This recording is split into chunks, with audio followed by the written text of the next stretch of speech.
terrific song.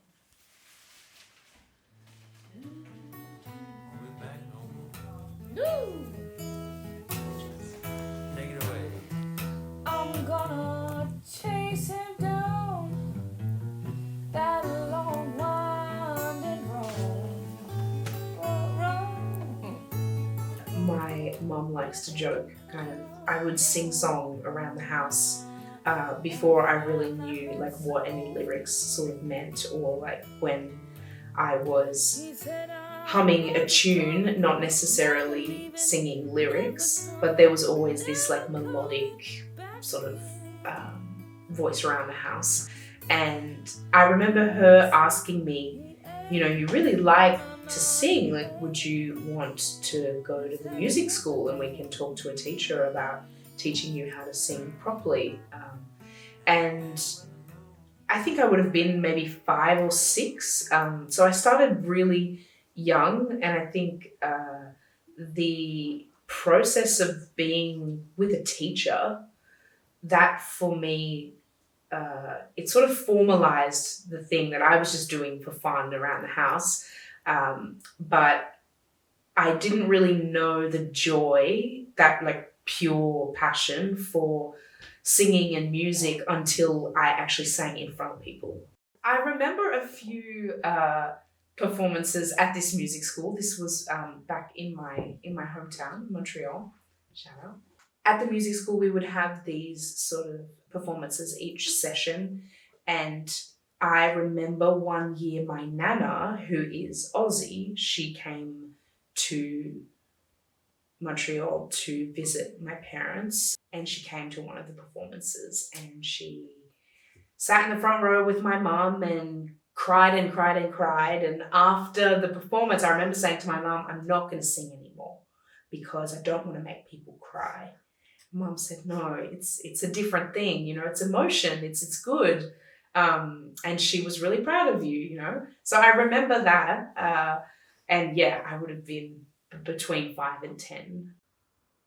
I think songwriting has always been quite scary as a concept. I remember when I was, 12, 13, when Taylor Swift really sort of started. She started in country, and that's the Taylor Swift that I really loved. The way that she would songwrite, I thought like I'd love to do that, but it's almost a thought process that no matter what you write, like it would never be as good as that. You know, those people they are songwriting. Whereas I would write poems and these kind of word voms full of feelings, but with no structure, no rhyming. I was like dead set on things needing to rhyme. And now that I'm songwriting, I guess more officially, that's not really something that I think about as much. But the key to songwriting now has been that I've found the people that I want to do it with.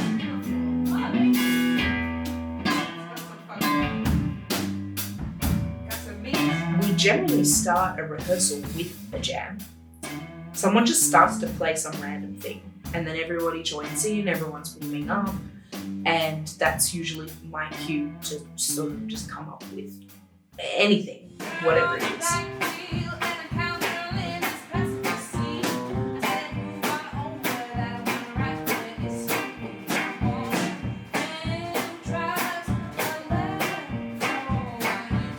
Being really present in that moment too, and just seeing it comes up.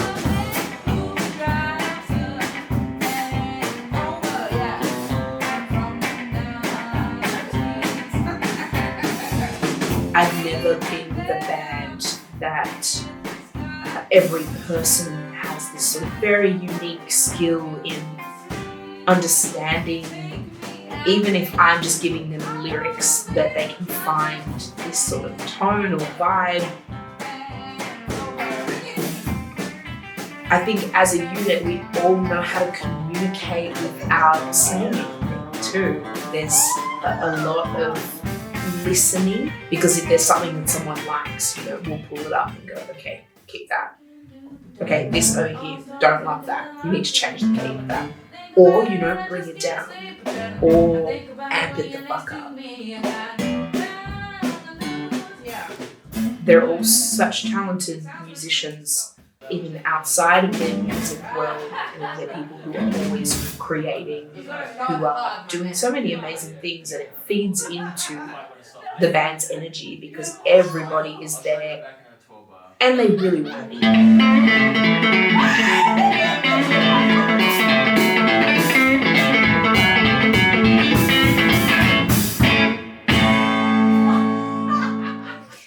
I grew up in a house full of blues and jazz and soul, and in the influences of that genre, people like, legendary performers, James Brown, Aretha Franklin. The voice is one thing, but the performance, the outfit, the presence, it's about having this like conversation through music, which I really love. I think I am a little bit more introverted than I used to be. And then this complete opposite that happens on stage is me being able to release all that. It is a place where I force myself to also bear everything. And it ends up being the place where I do feel the most comfortable. But I think it's important for people to know, and that goes with any artist, is that when they're doing the thing that they love and the craft that they've built, that is where they feel joy. It's not always a performative place in the sense of, putting on a persona or anything like that.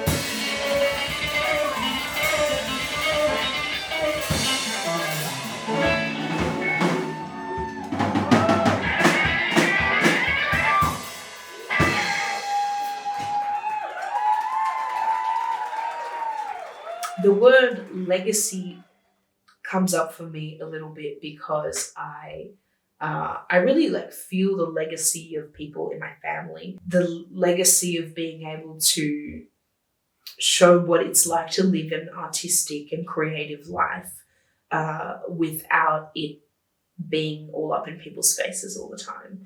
There's a lot of creativity behind the scenes and in my quiet life at home that feels just as valuable and nourishing as singing on a stage does. And I do think that we set some, self-limiting beliefs on ourselves sometimes, that until you have your dream job that's completely, not capitalist and not a 9-to-5, that I can't possibly be creative until then.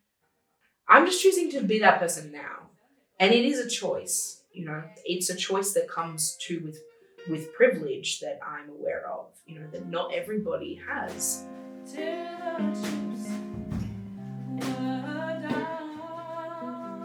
I want to use that to the best of my ability and use it also to, just help the next person or a friend know that they can infuse those two parts of their life together. Good evening, everyone. How are we going? We good to go? And there is nothing more inspiring to other creatives than seeing a creative in their element, doing their thing, regardless of whether or not it's the same medium as you, because art inspires art. So for you to be out there doing it in the world is going to serve another cause too. And it can be really important. It can matter so much to someone else that if that's what you need to know is going to happen, then maybe it will. Maybe.